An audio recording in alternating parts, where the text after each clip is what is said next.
آج یہ خاتون جس کو حضور اقدس صلی اللہ علیہ وسلم نے اس حالت میں دیکھا کہ اس کا چہرہ خنزیر کی طرح ہے اور باقی جسم گدھے کی طرح ہے اور سانپ بچھو اس کو لپٹے ہوئے ہیں، اس کے بارے میں آپ صلی اللہ علیہ وسلم نے فرمایا کہ یہ وہ عورت تھی جس کو جھوٹ بولنے اور چغلی کھانے کی وجہ سے عذاب ہو رہا ہے۔ آپ حضرات جانتے ہیں کہ یہ دونوں گناہ صرف عورتوں کے ساتھ خاص نہیں ہیں، بلکہ اگر مردوں کے اندر بھی یہ گناہ پائے جاتے ہیں تو ان کی بھی پکڑ ہوگی اور ان پر بھی عذاب ہوگا۔ بھائی اور بہنوں، ایک گناہ ہے غیبت اور ایک گناہ ہے چغلی۔ یہ دونوں گناہ حرام ہیں، دونوں سے بچنا بہت ضروری ہے، لیکن ان دونوں میں تھوڑا سا فرق ہے۔ غیبت اسے کہتے ہیں کہ کسی کے پیٹھ پیچھے اس کی اس طرح برائی کرنا کہ اگر اس کو معلوم ہو جائے تو وہ اس کو ناپسند کرے۔ مثلا کسی شخص میں کوئی عیب ہے، اب ہم دوسروں کو جا کر بتا رہے ہیں کہ فلاں شخص میں یہ عیب ہے، اس کا نام غیبت ہے۔ لیکن اگر ہم کسی شخص کی برائی اس کے پیٹھ پیچھے اس نیت سے کریں تاکہ دونوں میں لڑائی ہو، بدگمانی ہو اور نا اتفاقی پیدا ہو، اس کو چغلی کہتے ہیں۔ اور چغلی کا گناہ غیبت سے بڑھ کر ہے، اس لیے کہ غیبت میں تو صرف دوسروں کی برائی مقصود ہوتی ہے، لیکن چغلی میں تو برائی کے علاوہ یہ بھی مقصود ہے کہ ان دونوں کے درمیان لڑائی ہو اور ان دونوں کے درمیان جو دوستی اور محبت کا تعلق ہے وہ ختم ہو جائے۔ مثلا ساس نے بہو کی باتیں سسر کے سامنے یا اس کے شوہر کے سامنے لگائیں، اب شوہر بیوی سے خفا ہو رہا ہے اور سسر بھی بہو سے بدگمان ہو رہا ہے، یہ چغلی ہے اور حرام ہے۔ اور آج کل یہ مسئلہ عام ہے، ہر گھر کا مسئلہ ہے۔ ایک گھرانہ جو ساس، بہو، سسر اور شوہر ان چاروں افراد پر مشتمل ہے، لیکن چاروں ایک دوسرے سے کٹے ہوئے ہیں، اس لیے کہ چاروں اس چغلی کی مصیبت میں مبتلا ہیں اور ہر ایک دوسرے کی چغلی اور بدگمانی میں لگا ہوا ہے۔ اس کی وجہ سے گھر کا نظام درہم برہم ہو گیا، گھر کا سکون غارت ہو گیا اور آخرت میں بھی اس پر بڑا عذاب اور وبال ہے۔ اس پر ایک چغل خور کا قصہ یاد ہے۔ ایک شخص نے بازار میں دیکھا کہ ایک شخص اپنا غلام بیچ رہا ہے اور یہ آواز بھی لگا رہا ہے کہ یہ بہت اچھا غلام ہے، اس کے اندر اس کے علاوہ کوئی اور عیب نہیں ہے کہ یہ کبھی کبھی چغلی کھاتا ہے۔ کسی شخص نے یہ آواز سنی، اس نے سوچا کہ اس میں تو کوئی عیب نہیں ہے اور چغلی کھانا تو عام سی بات ہے، اس میں کیا خرابی ہے، اس غلام کو خرید لینا چاہیے۔ چنانچہ اس نے سودا کر کے وہ غلام خرید لیا اور اپنے گھر لے آیا۔ کچھ عرصے تک تو وہ غلام ٹھیک ٹھاک کام کرتا رہا، اس کے بعد اس نے اپنا رنگ دکھانا شروع کیا۔ چونکہ چغل خوری کے اندر وہ ماہر تھا، اس لیے اس نے چغل خوری کے اندر اپنا کرتب دکھلایا اور سب سے پہلے وہ اپنی مالکہ کے پاس گیا اور اس سے جا کر کہا کہ آپ کے شوہر جو میرے آقا ہیں وہ کسی اور عورت سے تعلق رکھتے ہیں اور اس کے پاس آتے جاتے ہیں، اور عنقریب وہ آپ کو چھوڑ کر اس سے شادی کر لیں گے، اور میں آپ کی خیر خواہی کے لیے بتا رہا ہوں، کسی اور کو مت بتانا۔ یہ باتیں سن کر وہ بیوی بہت گھبرائی اور پریشان ہوئی۔ پھر خود غلام ہی نے اس کی پریشانی کا علاج بتایا کہ مجھے ترکیب آتی ہے، تم اس پر عمل کر لو۔ وہ یہ کہ جب تمہارے شوہر سو جائے تو تم اس طرح سے ان کی داڑھی کے ایک دو بال کاٹ کر اپنے پاس رکھ لینا، پھر دیکھنا کیا ہوتا ہے، پھر وہ ہمیشہ تمہارے ہو کر رہیں گے، کبھی دوسری عورت کی طرف نظر نہیں اٹھائیں گے۔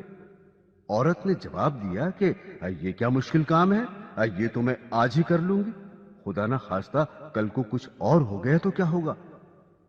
اب وہ غلام آقا کے پاس آیا اور اس سے کہا کہ تمہاری بیوی کے دوسرے مردوں سے ناجائز تعلقات ہیں اور عنقریب وہ آپ کو خیر بات کہنے والی ہے۔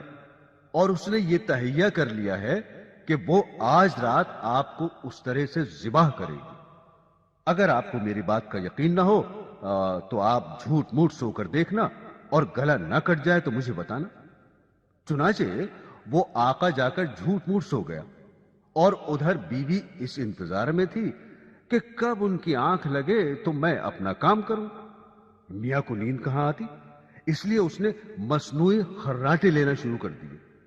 اب تو بیوی کو یقین ہو گیا کہ میاں صاحب کو نیند آ گئی، فوراً اس طرح لے کر پہنچی، اور ابھی ہلکا سا اس طرح گلے پر رکھا ہی تھا کہ آقا نے فوراً آنکھ کھول دی اور بیوی کو پکڑ کر کہا، اچھا تو تم مجھے ذبح کرنا چاہ رہی تھی۔ غصہ تو پہلے ہی آ رہا تھا، اس آقا نے اس طرح سے بیوی کو ذبح کر دیا۔ جب بیوی کے خاندان والوں کو پتا چلا کہ شوہر نے ہماری بیٹی کو ذبح کر دیا ہے، انہوں نے آ کر اس طرح سے شوہر کو پکڑ کر ذبح کر دیا۔ اب شوہر کے خاندان والے بھی آ گئے، اور دونوں خاندانوں میں خوب جھگڑا ہوا اور 20 لاشیں گر گئیں۔ تو محترم سامعین، آپ نے دیکھا کہ اس غلام نے ذرا سی چغلی سے کس طرح سے دونوں خاندانوں کو تباہ کر دیا۔ اسی لیے اس چغلی کو شریعت نے حرام قرار دیا ہے۔ اب چاہے ہر جگہ چغلی قتل نہ کرائے، مگر دل تو پارا پارا ہو ہی جاتے ہیں۔ اور یہ چغلی کرنا اور کان بھرنا جس طرح گھر کے افراد کے درمیان ہوتا ہے، اسی طرح گھر کے باہر کے افراد میں بھی ہوتا ہے۔ مثلا دوستوں میں، رشتہ داروں میں، اہل تعلقات میں یہ چغلی کھائی جاتی ہے، اور کسی کے صرف بتانے پر پورا یقین کر لیتے ہیں کہ واقعتاً اس نے ایسا کیا ہوگا، جبکہ اس طرح سنی سنائی باتوں پر بلا تحقیق یقین کرنا بھی جائز نہیں۔ بہرحال یہ چغلی اتنی بری چیز ہے، اس سے بہت زیادہ بچنا چاہیے۔ بہنوں اور بھائیوں، اس چغلی کے ساتھ دوسرا گناہ جو حضور اقدس صلی اللہ علیہ وسلم نے ارشاد فرمایا وہ ہے جھوٹ بولنا۔ آپ حضرات جانتے ہی ہیں کہ جھوٹ بولنا کتنا بڑا گناہ ہے، اور چغلی کے اندر جھوٹ کا ہونا لازمی ہے، اس لیے کہ جھوٹ کے بغیر چغلی کیسے چلے گی۔ اور جس طرح آج ہمارے معاشرے میں چغلی عام ہے، اسی طرح جھوٹ بھی عام ہے۔ ہر میدان میں جھوٹ کا ایک نا ختم ہونے والا سلسلہ ہے۔ اب جعلی سرٹیفکیٹس اور جعلی سندیں بنائی جا رہی ہیں۔ پیسے دے کر انجینئر کی سند لے لو، وکالت کی سند لے لو، جھوٹی سند تیار ہے۔ جھوٹے کاغذات پر ملازمتیں اختیار کی جا رہی ہیں۔ یاد رکھیں، ان تمام صورتوں میں جھوٹ بولنا، لکھنا، بتانا سب حرام ہے اور سخت گناہ ہے۔ اسی لیے ایک حدیث میں حضور اقدس صلی اللہ علیہ وسلم نے ارشاد فرمایا کہ 3 آدمی ایسے ہیں کہ اللہ تعالیٰ ان کی طرف قیامت کے روز رحمت کی نظر نہیں فرمائیں گے، نہ ان سے بات کریں گے اور نہ ان کا تزکیہ فرمائیں گے، اور ان کے لیے دردناک عذاب ہے۔ ایک آدمی وہ ہے جو حالت سفر میں ہے اور اس کے پاس ضرورت سے زیادہ پانی موجود ہے۔ دوسرے مسافر کو پانی کی ضرورت ہے اور وہ اس سے پانی طلب کرتا ہے، مگر یہ پانی دینے سے انکار کر دیتا ہے۔ اس شخص کے لیے یہ عذاب ہے۔ البتہ اگر پانی ضرورت کے مطابق ہے تو پھر انکار کر دینا جائز ہے، اس میں کوئی گناہ نہیں۔ دوسرا شخص جس کو یہ عذاب دیا جائے گا وہ تاجر ہے، جو خریدار کو یہ کہتا ہے کہ میں نے یہ چیز اتنے میں خریدی ہے اور تمہیں اتنے میں فروخت کرتا ہوں، اور اس پر قسم بھی کھا لے، حالانکہ وہ جو قیمت خرید خریدار کو بتا رہا ہے اس نے اس قیمت پر وہ چیز نہیں خریدی۔ مثلا وہ تاجر کہتا ہے کہ میں نے یہ چیز 1000 روپے میں خریدی ہے اور تمہیں 1200 روپے میں فروخت کرتا ہوں، اور 1000 میں خریدنے پر قسم بھی کھا لیتا ہے، مگر اس نے وہ چیز 800 میں خریدی ہے، اور قسم کھانے کی وجہ سے خریدار مطمئن ہو گیا اور اس نے مطمئن ہو کر 1200 روپے میں وہ چیز خرید لی۔ اگر خریدار کو یہ معلوم ہو جاتا کہ اس نے یہ چیز 800 روپے میں خریدی ہے تو وہ کبھی بھی اس کو 1200 روپے میں نہیں خریدتا، لہذا اس نے جھوٹی قسم کھائی، اور اس جھوٹی قسم پر یہ عذاب ہے جو حضور اقدس صلی اللہ علیہ وسلم نے بیان فرمائے۔ تیسرا وہ شخص ہے جو احسان کر کے جتلاتا ہے، اس کو بھی یہ عذاب ہوگا کہ اللہ تعالیٰ قیامت کے روز اس کی طرف نظر رحمت نہیں فرمائیں گے، اور نہ اس سے بات چیت فرمائیں گے، اور نہ اس کا تزکیہ فرمائیں گے، اور اس کے لیے دردناک عذاب ہوگا۔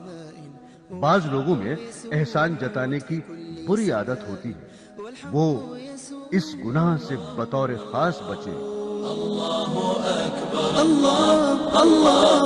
اللہ اکبر، لا الہ الا اللہ، لا الہ